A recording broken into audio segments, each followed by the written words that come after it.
Социјалната помош се зголемува за 300%. Во нашата земја над 70% од купно 30.000 семејства, кои што досега добиваат 3.000 денари месечно. Од едниот месец ќе може да добија 10.600 денари, доколку има 4 члена. Максимум на социјалната помош се движи до 12.000 денари, зависно од коефициентот на ризикот. А за негово одредување има повеќе фактори. Колку членови има семејството, колку деца, која е возраста, работоспособноста, попреченоста и се друго што социјалниот работник ќе го евидентира. Социјалната реформа која почнува со донесувањето на пакет законите уфаќа 3 аспекти. Ако до вчера на социјалните случаи им се давале трошки и сме заборавале дека постојат во систем, денеска Агенцијата за вработување и Центарот за социјална работа се во постојана комуникација, тие два система се врза и електронски, во постојана комуникација, да видиме кој е преостанатиот капацитет во семејството, кој е лицето кое што најбрзо е вработливо, да во него фокусираме преквалификација до квалификација и да многу скоро го вклучиме на пазар на труд. Секое лице кое што е над 65 години, кое што живеело 15 години на територија на оваа држава, кој што нема друг приход од кој што може да се издржува, но само како нуклеарно семејство, да речеме баба и дедо, независно од имотот на нивните деца и независно од приходите на нивните деца, да се обратат во центрите за социјална заштита за работа и да поднесат барање.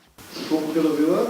Тие ќе добиваат околу 6.000 денари, пресметано околу 6.000 наши сограѓани треба да го добијат овој надоместок за прв пат. Децата ќе добиваат трансфери кои што директно се однесуваат за нив, а тоа се образовен и детски додаток. Што значи дека тие трансфери, ако детето оди во училиште, ќе ги добиваат. Ако не оди во училиште, ќе бива притисок врз семејството да го пушта во училиште за да може да го добие трансферот.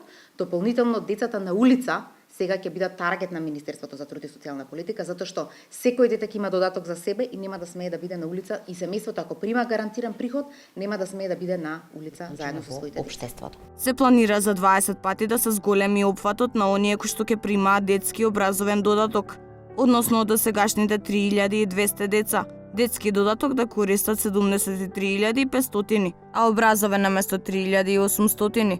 Во иднина да бидат опфатени 64.316 деца. Но не секогаш се јасни и доследни спроведените мерки. Постојат и проблеми. Тие пари мене ми се јавија од кисела вода, ми рекоа, ние сме ги земале. Слободно нека дојдат, дали јас се зела од 2013 навака јас кршен динар во куќа немам несено од социјално.